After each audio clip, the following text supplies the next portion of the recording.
काफ़ी बार आपके सामने प्रॉब्लम यह रहा होगा कि इस चीज़ का ट्रेडमार्क अवेलेबल है या नहीं, कैसे ट्रेडमार्क की कॉम्प्रिहेंसिव सर्चिंग करें, पब्लिक सर्च करें।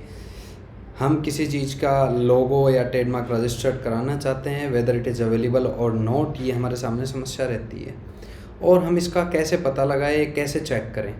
तो मैं इस वीडियो के थ्रू आपको बताता हूँ कि कैसे ट्रेडमार्क की पब्लिक सर्च की जाती है, ऑफिशियल जो वेबसाइट है आईपी इंडिया की, उसके थ्रू। तो स्टार्ट करते हैं हम। हमें सबसे पहले आईपी इंडिया की जो वेबसाइट है उसका पता होना चाहिए। इंटेलेक्चुअल प्रॉपर्टी स्टैंड करता है आईपी मीन्स। तो आईपी इंडिया की वेबसाइट को हमें सबसे पहले सर्च करना है। हमने आईपी इंडिया टाइप किया, देन ये टैब ओपन हो जाता है। तो इसमें एक तो हमारे पास डायरेक्ट ऑप्शन ये आता है आईपी इंडिया पब्लिक सर्च। इस पर हम डायरेक्ट क्लिक करके पब्लिक सर्च कर सकते हैं किसी भी ट्रेडमार्क का। एक होता है इसकी इसी वेबसाइट से हमें होम पेज पे चल के फिर सर्च करना। तो मैं इस होम पेज वाले लिंक पे क्लिक किया है, देन हमारे सामने ये इसकी ऑफिशियल वेबसाइट है, उसका होम पेज ओपन हो जाता है। जो स्पेशली डिज़ाइन है, पेटेंट के डिज़ाइन, ट्रेडमार्क, जीआई टैग, जो भी आईपी इंडिया फैसिलिटीज़ जिसके रजिस्ट्रेशन की प्रोवाइड करवाती है, वो सारे जो सिस्टम है उन सारी चीज़ों के हमें ये मिलते हैं यहाँ पे। चाहे पेटेंट का हमें कुछ करना हो, चाहे डिज़ाइन से रिलेटेड सर्विसेज हो, चाहे ट्रेडमार्क से रिलेटेड हो, चाहे जीआई टैग से रिलेटेड सर्विसेज हो। तो हमारा इस वीडियो का पर्पज़ है कैसे ट्रेडमार्क की सर्च करें, public search, whether it is available और नॉट, रजिस्टर्ड है या नहीं है। तो ये हमारे पास ट्रेडमार्क पे हम क्लिक करते हैं, देन ये रिलेटेड लिंक्स आता है। तो यहाँ पे कंप्रिहेंसिव फाइलिंग में तो हम ट्रेडमार्क अप्लाई करने का ऑप्शन होता है। पब्लिक सर्च पे जब हम क्लिक करते हैं, देन ये हमें एक्सटर्नल वेबसाइट पे ले जाने के लिए बोलता है। Then we have to click on yes.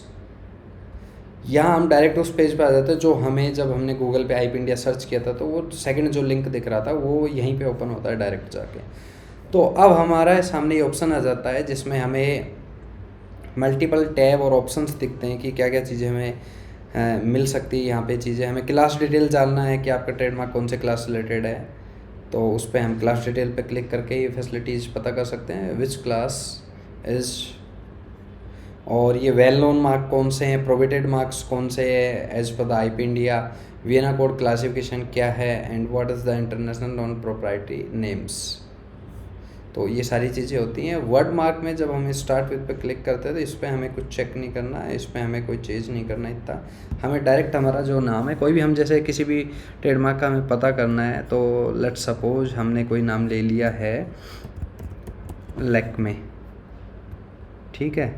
अब हमें हमारी क्लास का पता होना चाहिए कि हम किस क्लास के अंडर हमारा जो प्रपोज ट्रेडमार्क नेम है या प्रपोज ब्रांड नेम है या उसका हम ट्रेडमार्क लेना चाहते हैं जो वर्ड मार्क है, तो उस क्लास का हमें पता होना चाहिए। अब हमें लैक्मे कंपनी, लैक्मे जो वर्ड है ये मेरी मान लो कंपनी है कॉस्मेटिक्स से रिलेटेड। तो कॉस्मेटिक्स की जो क्लास होती है वो क्लास 3 होती है। तो क्लास 3 पे जब मैंने क्लिक किया, मैं सर्च पे जाऊंगा तो यहाँ मेरे पास डेटा आ जाता है आईपी इंडिया का, यहाँ पे कि ये ट्रेडमार्क रजिस्टर्ड है, अवेलेबल है या नहीं है। तो लैक्मे का जो सबसे पहला सीरियल नंबर पे आता है, Tata oil mills company limited ने इसका ट्रेडमार्क लिया था, जो अब रिमूव्ड स्टेटस पे है। मतलब अब ये ट्रेडमार्क हट चुका है लैक्मे का।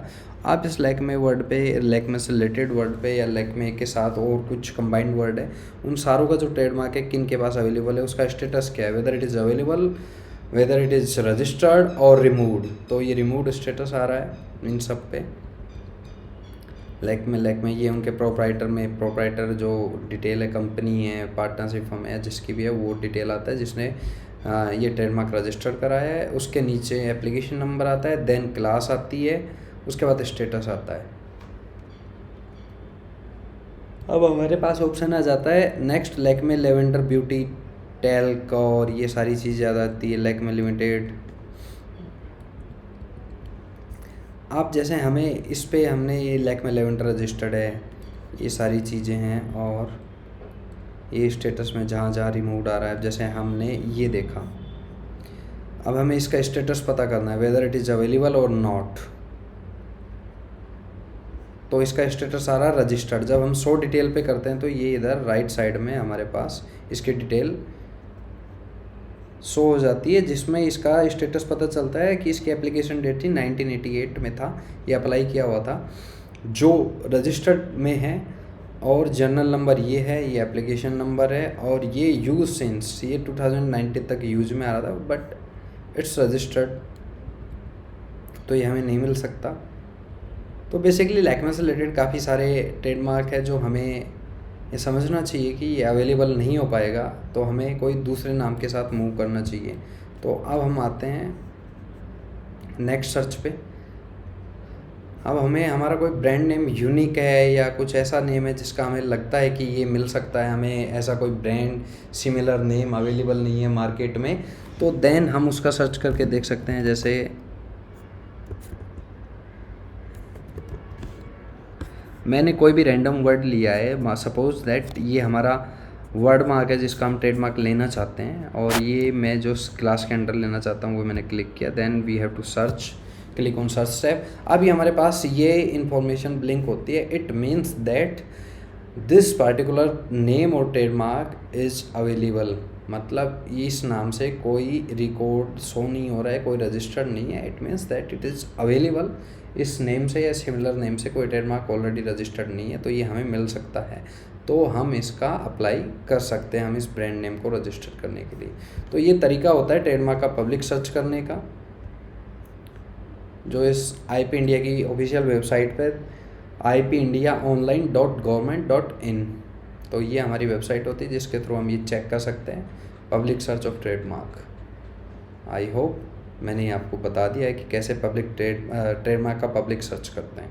Thank you.